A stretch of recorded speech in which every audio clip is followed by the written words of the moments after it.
Hello friends, welcome to ज्ञान केंद्र coaching classes. दोस्तों, आज की वीडियो में हम सीखेंगे फ्यूचर परफेक्ट कंटीन्यूअस टेंस को। दोस्तों, अगर आप मेरे द्वारा अपलोड की गई टेंस से रिलेटेड वीडियोस नहीं देखे हैं तो उसे आप देख लीजिए, जिसका लिंक इस वीडियो के डिस्क्रिप्शन बॉक्स में दिया गया है। दोस्तों, अगर आप मेरे चैनल पर नए हैं तो इसे सब्सक्राइब कर लीजिए तथा बेल आइकन दबाकर ऑल को सेलेक्ट कर लीजिए, जिससे मेरे द्वारा अपलोड की जाने वाली वीडियोस का नोटिफिकेशन आप तक सबसे पहले पहुंचे। तो चलिए दोस्तों, स्टार्ट करते हैं वीडियो।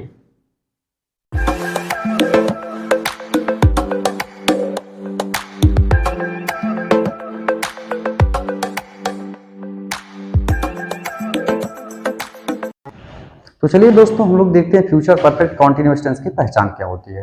तो देखिए दोस्तों, यहाँ पर इसकी पहचान दिया हुआ है कि जिन हिंदी वाक्यों के अंत में रहा होगा, रही होगी, रहे होंगे, रहा होगा आदि शब्द आते हैं तथा समय भी दिया रहता है, तो उन्हें फ्यूचर परफेक्ट कॉन्टिन्यूअस टेंस का वाक्य कहते हैं।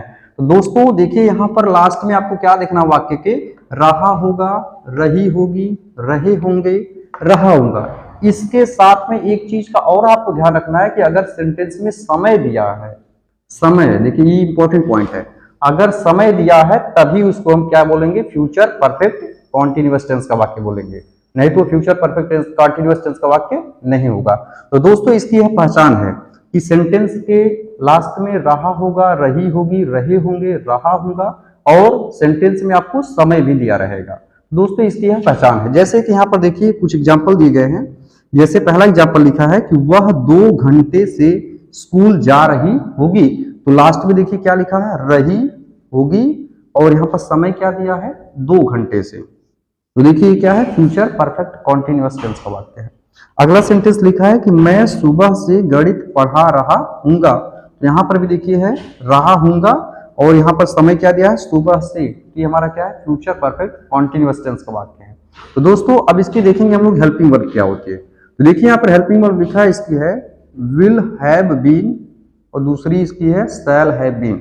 इसकी 2 हेल्पिंग वर्ब होती हैं, एक होती है विल हैव बीन, दूसरी होती है शैल हैव बीन। तो दोस्तों, अब हम लोग देखेंगे इसमें पहला जो है अफर्मेटिव सेंटेंस, इसका स्ट्रक्चर क्या होता है। तो दोस्तों देखिए, इसका स्ट्रक्चर लिखा हुआ है, सब्जेक्ट सबसे पहले लिखना है, उसके बाद लिखना है हेल्पिंग वर्ब। तो हेल्पिंग वर्ब में क्या लिखेंगे हम, विल हैव बीन या फिर शैल हैव बीन। तो स्ट्रक्चर है। इसमें देखिए यहाँ पर लाइन जो ड्रा की गई है, यह लाइन बताती है कि इसमें से इसको लिखिए, इस हेल्पिंग वर्ब को, या तो फिर इस हेल्पिंग वर्ब को लिखिए।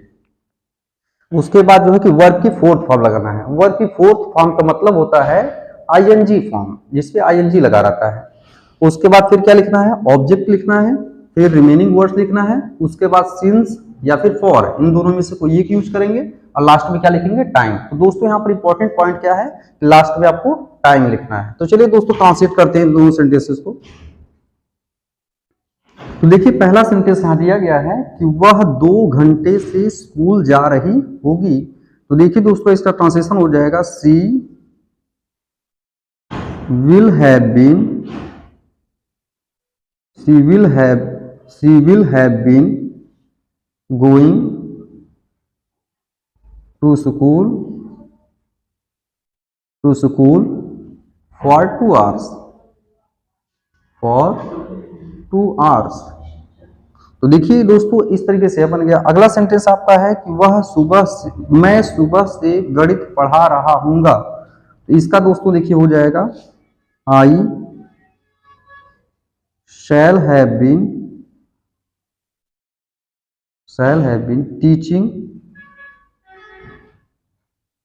Maths, I shall have been teaching maths, कब से, सुबह से। तो हो जाएगा सिंस मॉर्निंग।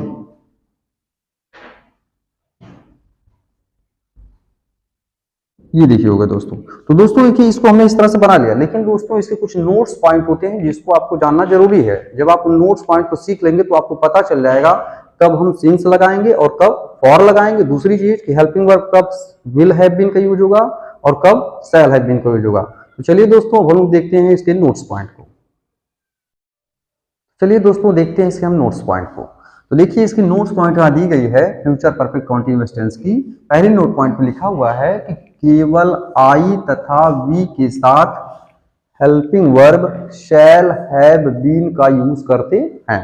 तो दोस्तों देखिए, इसमें केवल लगा दिया, केवल का मतलब बाउंडेशन कर दिया गया है कि केवल इन्हीं सब्जेक्ट के साथ यानी आई और बी इनके साथ ही हम शैल हैव बीन का यूज करेंगे। हेल्पिंग वर्ब जो शैल हैव बीन होती है इसका यूज केवल दो सब्जेक्ट के साथ किया जाएगा, आई और बी के साथ। बाकी सब्जेक्ट सर नोट पॉइंट 2 लिखा हुआ है कि शेष सभी सब्जेक्ट्स के साथ helping verb will have been का यूज करते हैं। इसका मतलब है कि और जितने सब्जेक्ट होंगे आई बी को छोड़ करके जितने भी सब्जेक्ट होंगे उन सबके साथ helping verb will have been का यूज करते हैं। दोस्तों आप नोट्स पॉइंट को समझ चुके होंगे। अब नोट पॉइंट्स अगर आप समझ चुके हैं तो अब हम लोग सेंटेंस को ट्रांसलेट करेंगे, लेकिन इसमें हम लोग सबसे पहले देखेंगे कि सिंस का यूज कहाँ करते हैं और फॉर का यूज कहाँ करते हैं। दोस्तों देखिए यहाँ पर कुछ वर्ड्स लिखे हुए हैं कि इन वर्ड्स के साथ यानी कि इन समय के साथ जो समय आपकी रहेगी अगर इस तरह से समय दी गई तो उसके साथ हम लोग फॉर लगाएंगे या फिर सिंस का यूज करेंगे। तो चलिए दोस्तों हम आपको बताते हैं। देखिए सिंस का यूज जो है पॉइंट ऑफ टाइम के लिए किया जाता है। पॉइंट ऑफ टाइम का मतलब होता है निश्चित समय के लिए करते हैं। जैसे मॉर्निंग है, मॉर्निंग मतलब सुबह से, एक फिक्स टाइम हो गई है सुबह से। फिर दूसरा लिखा है मंडे, तो मंडे का मतलब सोमवार से, ये भी क्या है फिक्स है। जनवरी लिखा है, 2015 लिखा हुआ है, 4 अप्रैल लिखा हुआ है, लास्ट वीक लिखा हुआ है, 4 o'clock लिखा हुआ है। तो ये सब क्या होता है फिक्स टाइम होती है। जब फिक्स टाइम रहेगी यानी पॉइंट ऑफ टाइम रहेगी तो हम उसके साथ क्या यूज करेंगे, सिंस का यूज करेंगे। बाकी देखिए यहाँ पर यूज ऑफ फॉर में दिया गया है कि 2 hours। अब इसका यूज कहाँ करते हैं, फॉर का यूज पीरियड ऑफ टाइम के लिए करते हैं।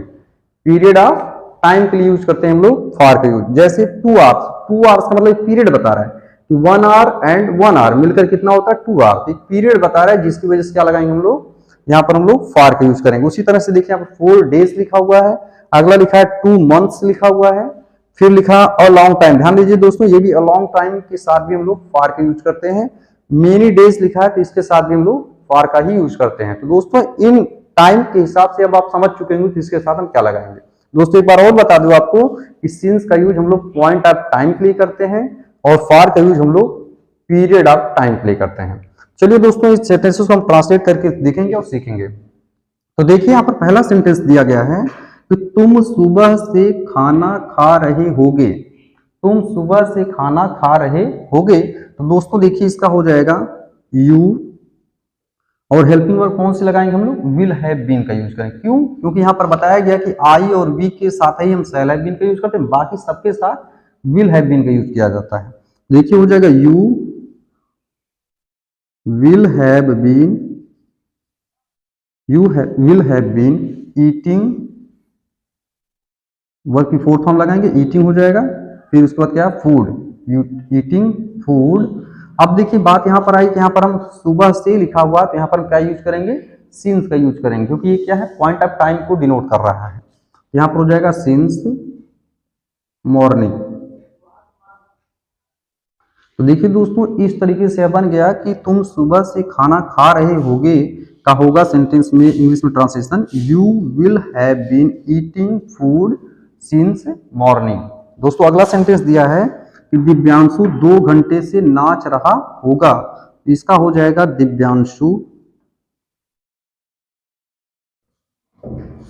और देखिए यह क्या है, एक नाम है। तो यहाँ पर आपको बताया गया कि कोई भी सब्जेक्ट रहेगा तो आप क्या लगाओगे, विल हैव बीन, आई और बी को छोड़ करके। तो हो जाएगा Divyanshu will have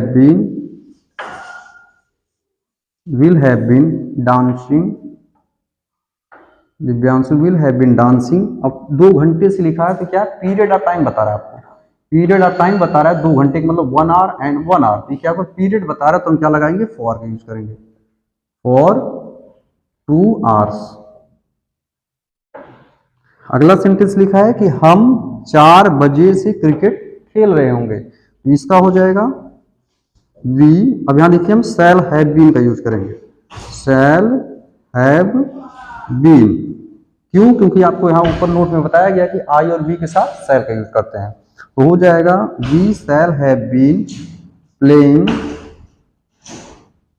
playing cricket. अब यहाँ देखिए लिखा है 4 बजे से, तो 4 बजे क्या है फिक्स टाइम कि 4 बजा है वही है फिक्स टाइम। 4 बजे से हो जाएगा यहाँ पर फिक्स टाइम है तो हम लगाएंगे सिंस 4 o'clock, सिंस 4 o'clock। तो देखिए दोस्तों इस तरीके से बन गया। इन दोनों सेंटेंस, तीनों में जो सेंटेंस दिए हुए थे इनका ट्रांसलेशन हमने कर दिया। तो दोस्तों इसी तरीके से कोई भी सेंटेंस रहेगा, अगर आप इस पॉइंट्स जो मैंने नोट्स पॉइंट बताया और यहाँ पर इसका यूज बताया सिंस और फॉर का, अगर आप अच्छे से देख लेते हैं और समझ लेते हैं तो आप किसी भी सेंटेंस को आसानी से ट्रांसलेट कर ले जाएंगे। दोस्तों अब हम लोग देखेंगे फ्यूचर परफेक्ट कॉन्टिन्यूअस टेंस के नेगेटिव सेंटेंस को। तो चलिए दोस्तों देखते हैं। देखते हैं फ्यूचर परफेक्ट कॉन्टिन्यूअस टेंस के नेगेटिव सेंटेंस को।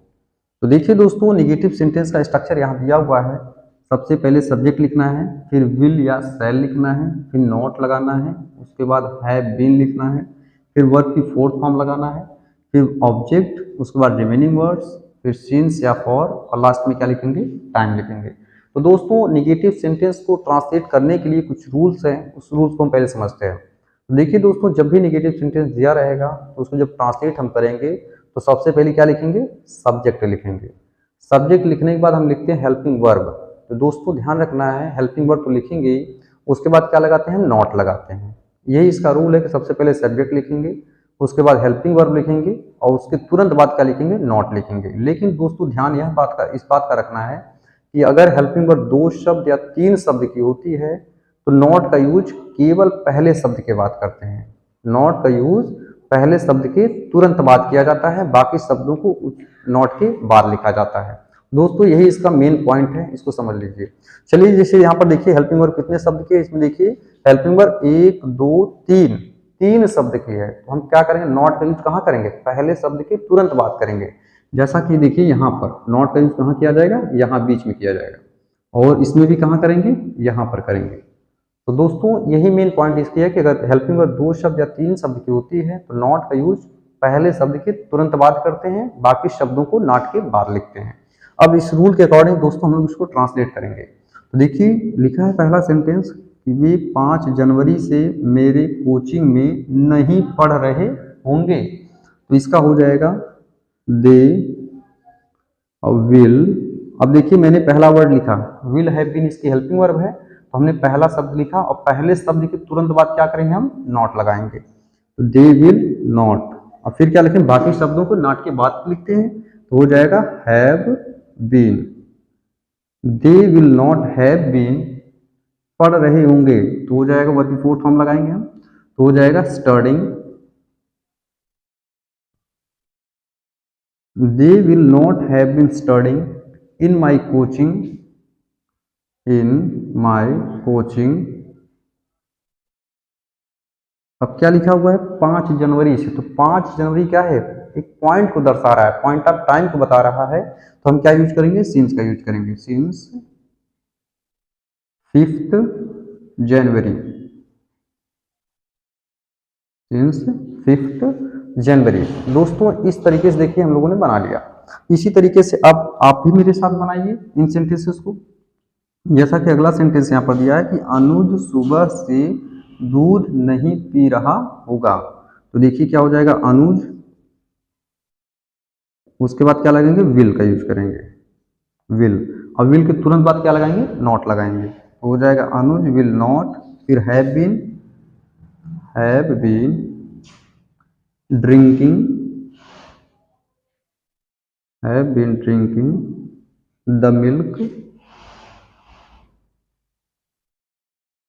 और देखिए यहाँ पर क्या लिखा है, सुबह से, तो सुबह से के लिए क्या हो जाएगा, मॉर्निंग, तो हम क्या लगाएंगे, सिंस मॉर्निंग, क्योंकि ये पॉइंट ऑफ टाइम को दर्शा रहा है, since morning.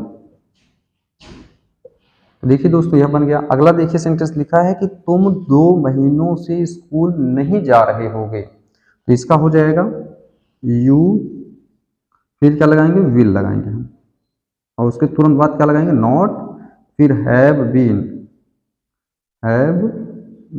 you will not have been going to school। अब यहाँ देखिए 2 महीनों से लिखा, तो पीरियड को बता रहा है। 2 महीना का मतलब कि 1 महीना, फिर उसके बाद 1 महीना मिलकर कितना हुआ, 2 महीना, तो पीरियड बन चुका है, तो हम क्या यूज करेंगे, फॉर का यूज करेंगे। यहाँ पर हो जाएगा फॉर 2 months। ये देखिए दोस्तों बन गया। अगला सेंटेंस दोस्तों देखिए लिखा हुआ है कि मैं सुबह से ग्रामर नहीं पढ़ा रहा हूँगा। तो इसका हो जाएगा आई अब आई के अकॉर्डिंग क्या लगाते हैं हम, शैल का यूज करते हैं। यहाँ पर हो जाएगा आई शैल, और शैल के तुरंत बाद क्या करेंगे हम, नॉट का यूज करेंगे और इसके बाद बाकी शब्दों को लिखेंगे। तो हो जाएगा I shall not have been, have been, पढ़ा रहा हूँगा तो हो जाएगा टीचिंग। तो देखिए दोस्तों हो गया इसका, I shall not have been teaching grammar,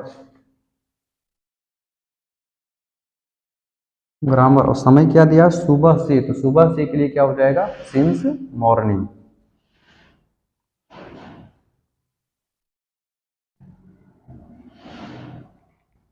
तो देखिए दोस्तों इस तरीके से हमने सेंटेंसेस को ट्रांसलेट कर लिया और आप लोग भी इसको ट्रांसलेट करना सीख गए होंगे। अगर आप जो है कि इसके रूल्स को, जो मैंने स्ट्रक्चर लिखा है इसको समझ लेते हैं और जो मैंने बताया रूल है कैसे इसको हम नॉट का यूज कहाँ करते हैं, इसको अगर आप समझ गए होंगे तो किसी भी सेंटेंस को आसानी से आप ट्रांसलेट कर ले जाएंगे। तो दोस्तों अब हम लोग देखेंगे इसके बाद जो है कि निगेटिव सेंटेंस के बाद अपर उसके बाद जो है कि इंट्रोगेटिव सेंटेंस को। तो चलिए दोस्तों देखते हैं। चलिए दोस्तों हम लोग देखते हैं फ्यूचर परफेक्ट कॉन्टिन्यूअस टेंस के इंट्रोगेटिव सेंटेंस को। देखिए दोस्तों यहाँ पर इंट्रोगेटिव सेंटेंस में आपको दिया गया है टाइप फर्स्ट। टाइप फर्स्ट का मतलब होता है कि ऐसे वाक्य जिनमें क्यू डब्ल्यू यानी क्वेश्चन वर्ड क्या, क्वेश्चन वर्ड क्या वाक्य के शुरुआत में आता है, यानी कि शुरू में ही आपको क्या लिखा मिल जाएगा, तब उन सेंटेंस को हम कैसे ट्रांसलेट करेंगे। जैसे कि यहाँ पर सेंटेंस दिया गया है कि क्या राधा 6 बजे से किताब नहीं पढ़ रही होगी, तो यहाँ पर देखिए शुरू में क्या आया हुआ है। उसी तरह अगला सेंटेंस यहाँ दिया हुआ है कि क्या हम 4 सप्ताह से क्रिकेट खेल रहे होंगे, यहाँ भी देखिए क्या आया हुआ है। और अगला सेंटेंस लिखा है कि क्या वह 5 दिनों से खाना नहीं खा रहा होगा, यहाँ भी देखिए क्वेश्चन वर्ड आपका क्या जो है शुरू में ही आया है। तो जब शुरू में आता है तो हम कैसे ट्रांसलेट करते हैं। तो देखिए दोस्तों इसका स्ट्रक्चर यहाँ पर दिया हुआ है कि सबसे पहले आपको विल या शैल का यूज करना है, फिर सब्जेक्ट लिखना है, उसके बाद नॉट लगाना है। ऑप्शनल है, ऑप्शनल का मतलब है कि अगर नेगेटिव वर्ड नहीं आता है तो नॉट लगाएंगे, अदरवाइज हम नॉट का यूज नहीं करेंगे। उसके बाद हैव बीन लिखना है, फिर आपको क्या लिखना है, वर्ब की फोर्थ फॉर्म लिखनी है, फिर ऑब्जेक्ट लिखना है, फिर उसके बाद रिमेनिंग वर्ड्स को लिखना है, और लास्ट में क्या लिखेंगे, सिंस फॉर लगा करके टाइम को हम लिख देंगे और क्वेश्चन मार्क लगा देंगे। तो दोस्तों देखिए यह तो स्ट्रक्चर था, लेकिन हम आपको बता रहे हैं इसका रूल क्या है कि अगर इंट्रोगेटिव सेंटेंस जो है क्वेश्चन वर्ड क्या से शुरू होता है तब हम कैसे ट्रांसलेट करते हैं। तो दोस्तों ध्यान रखिए कि अगर क्वेश्चन वर्ड क्या से सेंटेंस की शुरुआत हो रही है तो ट्रांसलेट करते समय क्या की इंग्लिश नहीं लिखी जाएगी। क्या की इंग्लिश क्या होती है, वाट। तो वाट को हम नहीं लिखेंगे कहीं पर, बल्कि क्या के प्लेस पे हम हेल्पिंग वर्ब लिखेंगे। लेकिन अगर हेल्पिंग वर्ब 2 शब्द या 3 शब्द की है तो केवल पहला शब्द लिखा जाएगा क्या के प्लेस पे, बाकी शब्दों को सब्जेक्ट के बाद लिखेंगे। तो दोस्तों यही इसका रूल है। चलिए देखते हैं हम लोग सेंटेंस में।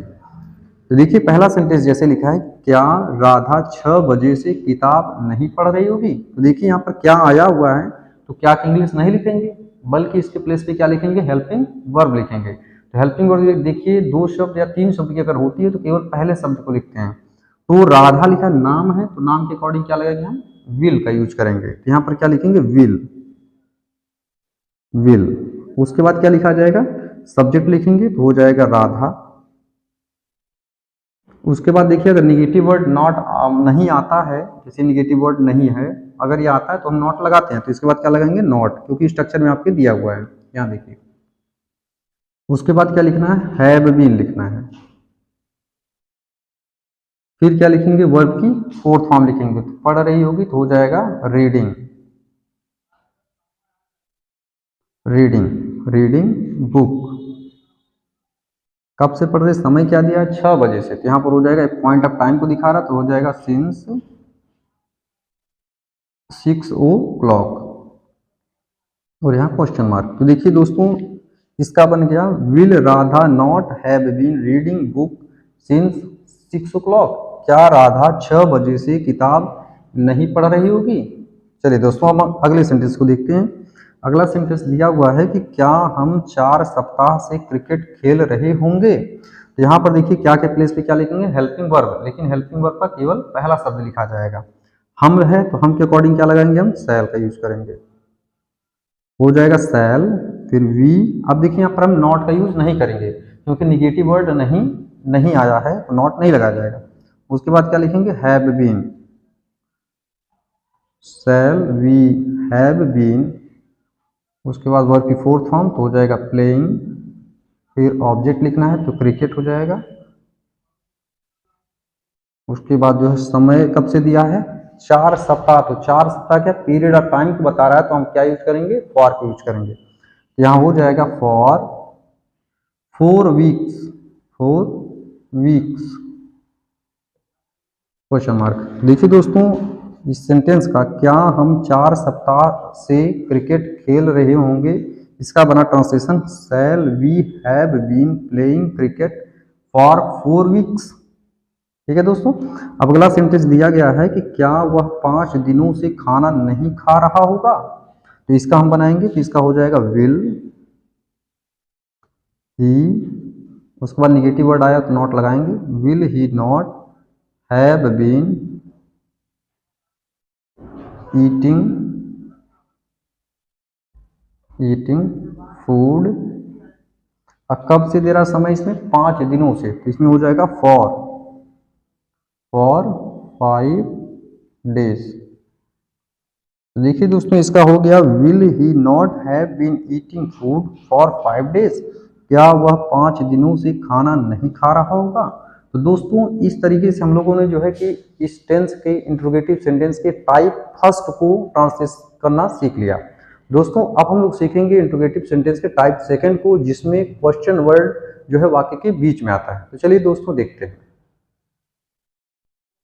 चलिए दोस्तों देखते हैं हम लोग इंट्रोगेटिव सेंटेंस के टाइप सेकंड को। टाइप सेकंड क्या होता है, तो देखिए यहाँ पर लिखा हुआ है कि ऐसे वाक्य जिनमें QW यानी क्वेश्चन वर्ड, क्या, क्यों, कैसे, इसी तरह के और भी क्वेश्चन वर्ड होते हैं, अगर वो कहाँ पर आते हैं, वाक्य के बीच में आते हैं। जब वाक्य के बीच में आएंगे तो उनको कैसे ट्रांसलेट करेंगे। देखिए दोस्तों इसका स्ट्रक्चर लिखा हुआ है, क्वेश्चन वर्ड को सबसे पहले लिखना है, उसके बाद विल या शैल लगाना है, फिर सब्जेक्ट लिखना है, फिर ऑप्शनल नॉट है, यानी निगेटिव वर्ड आएगा तो लगाएंगे, अदरवाइज नहीं लगाएंगे, फिर हैव बीन है, उसके बाद जो है कि वर्ब की फोर्थ फॉर्म है, फिर ऑब्जेक्ट है, फिर रिमेनिंग वर्ड है, फिर सिंस फॉर लगा के लास्ट में टाइम हम लिख देंगे और क्वेश्चन मार्क लगा देंगे। दोस्तों देखिए ये तो इसका स्ट्रक्चर है, लेकिन दोस्तों आपको मैं इसका रूल बता रहा हूँ कैसे हम ट्रांसलेट करते हैं। जब क्वेश्चन वर्ड वाक्य के बीच में आता है तो ट्रांसलेट करते समय क्वेश्चन वर्ड की इंग्लिश वाक्य के शुरुआत में लिखी जाती है, यानी जो क्वेश्चन वर्ड आपका बीच में रहेगा उसकी इंग्लिश सबसे पहले लिखेंगे, उसके बाद क्या काम करेंगे, उसके तुरंत बाद जो है हम हेल्पिंग वर्ब लगाएंगे। लेकिन हेल्पिंग वर्ब अगर 2 शब्द या 3 शब्द की होती तो केवल पहला शब्द लिखेंगे, बाकी शब्दों को सब्जेक्ट के बाद लिखेंगे। तो दोस्तों यह इसका रूल है। तो चलिए दोस्तों इस रूल के अकॉर्डिंग हम ट्रांसलेट करके देखते हैं। तो देखिए दोस्तों यहाँ पर पहला सेंटेंस दिया हुआ है कि वह 5 वर्षों से स्कूल क्यों नहीं जा रहा होगा। तो यहाँ पर आपको क्वेश्चन वर्ड क्या है, क्यों, और कहाँ पर आया है, वाक्य के बीच में आया है। तो चलिए दोस्तों इसको हम ट्रांसलेट करते हैं। तो रूल आपको बताया गया है, क्वेश्चन वर्ड अगर बीच में आता है तो इसकी इंग्लिश कहाँ लिखेंगे, सबसे पहले लिखेंगे। तो चलिए दोस्तों क्यों की इंग्लिश सबसे पहले लिखते हैं। तो क्यों को बोलते हैं वाई, तो यहाँ पर हो जाएगा वाई। इसके बाद हेल्पिंग वर्ब का यूज करेंगे, तो हेल्पिंग वर्ब देखिए वह के अकॉर्डिंग क्या लगाएंगे, विल, तो विल हो जाएगा और केवल पहला शब्द लिखेंगे, क्योंकि will have been shall have been होता है तो केवल पहला शब्द लिखेंगे, बाकी शब्दों को सब्जेक्ट के बाद लिखेंगे। तो वाई विल, उसके बाद लिखेंगे सब्जेक्ट, सब्जेक्ट क्या है, ही, उसके बाद क्या लिखेंगे, नॉट। देखिए यहाँ पर निगेटिव वर्ड नॉट आया नहीं आया है तो हम नॉट का यूज करेंगे, यहाँ हो जाएगा नॉट, फिर have been going to school, going to school, फिर लिखा है 5 वर्षों से। 5 वर्षों क्या बता रहा है, पीरियड ऑफ टाइम को बता रहा है, तो यहाँ पर हम क्या यूज करेंगे, फॉर का यूज करेंगे, फॉर 5 ईयर्स। तो देखिए दोस्तों इसका यह होगा कि हम वह 5 वर्षों से स्कूल क्यों नहीं जा रहा होगा। इस सेंटेंस का हो गया why will he not have been going to school for 5 years. दोस्तों अगला सेंटेंस लिखा है कि अवनीश शाम से बाजार कैसे जा रहा होगा, यहाँ पर रहेगा होगा, अवनीश शाम से बाजार कैसे जा रहा होगा। तो क्वेश्चन वर्ड क्या आया है, कैसे, तो इसकी इंग्लिश कहाँ लिखेंगे, सबसे पहले लिखेंगे, तो कैसे बोलते हैं हाउ, तो इसका हो जाएगा हाउ और नाम है तो नाम के अकॉर्डिंग विल लगाएंगे, हाउ विल अवनीश। इसके बाद क्या लिखेंगे, बाकी शब्दों के लिए अगर नॉट आया रहेगा नेगेटिव वर्ड नहीं तो लगाएंगे, नहीं तो नहीं लगाएंगे। तो इसमें नहीं शब्द नहीं आया है तो इसमें नॉट का यूज नहीं करेंगे, तो हम लिखेंगे क्या, हैव बीन लिखेंगे, हैव बीन। उसके बाद वर्ब की फोर्थ फॉर्म, तो जा रहा होगा का हो जाएगा going, going. How will Avnish have been going to market, to market. और कब से दिया समय इसमें, शाम से, तो हो जाएगा सिंस इवनिंग, क्योंकि पॉइंट ऑफ टाइम को बता रहा है, सिंस इवनिंग। लास्ट वाला सेंटेंस दोस्तों आप मेरे साथ ट्रांसलेट करिए। इसमें देखिए दिया है सेंटेंस कि हम जनवरी से क्या कर रहे होंगे, तो क्वेश्चन वर्ड क्या, देखिए यहाँ पर बीच में आया है तो इसकी इंग्लिश लिखी जाएगी। तो यहाँ पर हम क्या लिखेंगे, व्हाट, और क्या लगाएंगे, हम के अकॉर्डिंग शैल का यूज करेंगे, व्हाट शैल वी। अब देखिए निगेटिव वर्ड नहीं आया तो नॉट नहीं लगाएंगे, व्हाट शैल वी, फिर हम लगाएंगे have been, what shall we have been doing, कर रहे होंगे तो इसमें हो जाएगा डूइंग। और कब से दिया समय इसमें, जनवरी से, तो हो जाए what shall we have been doing since January, क्योंकि ये पॉइंट ऑफ टाइम को बता रहा है, सिंस जनवरी। तो दोस्तों देखिए इस तरीके से हम लोगों ने इसको ट्रांसलेट करना सीख लिया। दोस्तों अब इसके बाद जो है कि हम लोग देखेंगे आज का होमवर्क, यानी कि आज की जो वीडियो हम लोग में सीखे हैं फ्यूचर परफेक्ट कंटीन्यूअस टेंस को, इसका देखेंगे हम लोग होमवर्क। और जो पिछली वीडियो हमारी थी यानी कि पार्ट 12 जो थी, जिसमें हम लोग पढ़े थे फ्यूचर परफेक्ट टेंस को, उसका देखेंगे होमवर्क का सॉल्यूशन। चलिए दोस्तों देखते हैं। चलिए दोस्तों हम लोग देखते हैं आज का होमवर्क। देखिए दोस्तों फ्यूचर परफेक्ट कॉन्टिन्यूअस टेंस का होमवर्क यहाँ दिया गया है। पहला होमवर्क है कि वह 4 घंटे से क्रिकेट खेल रहा होगा। दूसरा सेंटेंस है वे सुबह से गणित क्यों नहीं पढ़ रहे होंगे। और तीसरा सेंटेंस है कि क्या राम 3 बजे से स्कूल जा रहा होगा। और चौथा सेंटेंस यहाँ पर है कि मैं 5 महीनों से ग्रामर क्यों नहीं पढ़ा रहा हूँगा। और लास्ट इसका होमवर्क है कि तुम 3 दिनों से क्या पढ़ रहे होगे।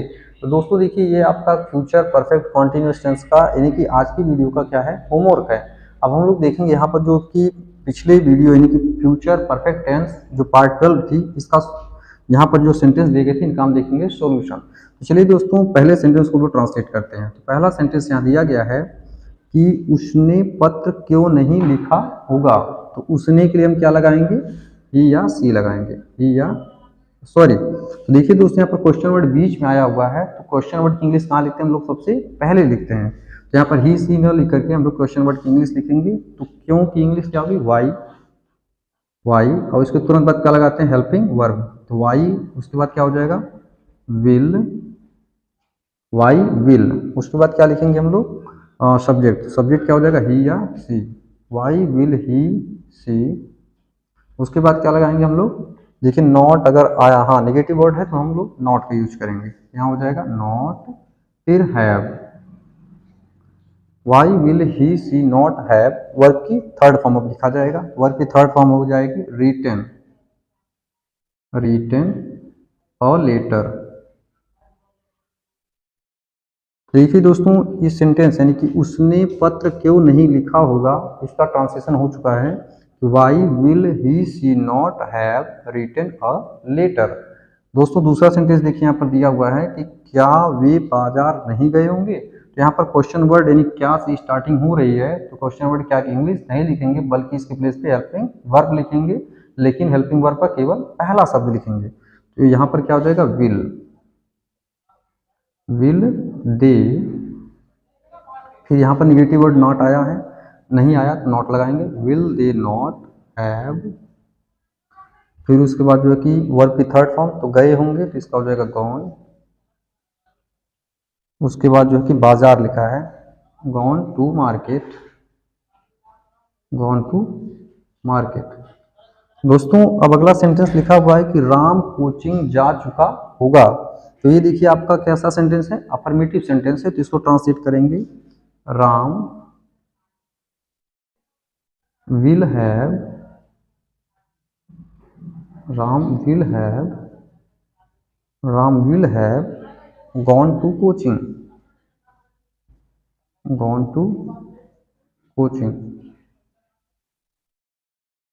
राम कोचिंग जा चुका होगा, इसका हो गया Ram will have gone to coaching. दोस्तों अगला सेंटेंस लिखा है कि मैंने चाय नहीं पिया होगा, ये निगेटिव सेंटेंस है, इसको ट्रांसलेट करते हैं कि हो जाएगा आई, और आई के अकॉर्डिंग सेल का यूज करेंगे, आई सेल, उसके बाद नॉट लगाएंगे, I shall not have taken tea, I shall not have taken tea, मैंने चाय नहीं पिया होगा। दोस्तों लास्ट सेंटेंस देखिए होमवर्क का, ये दिया हुआ है कि वे घर क्यों नहीं गए होंगे, तो क्यों देखिए बीच में आया क्वेश्चन वर्ड, तो इसकी इंग्लिश कहाँ लिखेंगे, सबसे पहले लिखेंगे, तो हो जाएगा वाई, और यहाँ पर क्या लगाएंगे विल, वाई विल दे, अब निगेटिव वर्ड नहीं आया तो नॉट का भी यूज करेंगे हम लोग, why will they not have gone home,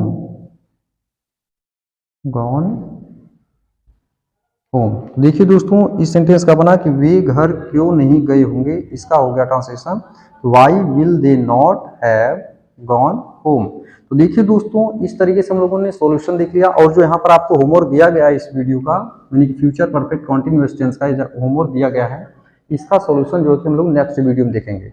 तो दोस्तों अगर आप मेरे चैनल पर नए हैं तो इसे सब्सक्राइब कर लीजिए और बेल आइकन दबा करके ऑल को सेलेक्ट कर लीजिए, क्योंकि जितने भी वीडियो मैं अपलोड करूं उसका नोटिफिकेशन आप तक सबसे पहले पहुंचेगा अगर आप बेल आइकन में ऑल को सिलेक्ट करते हैं।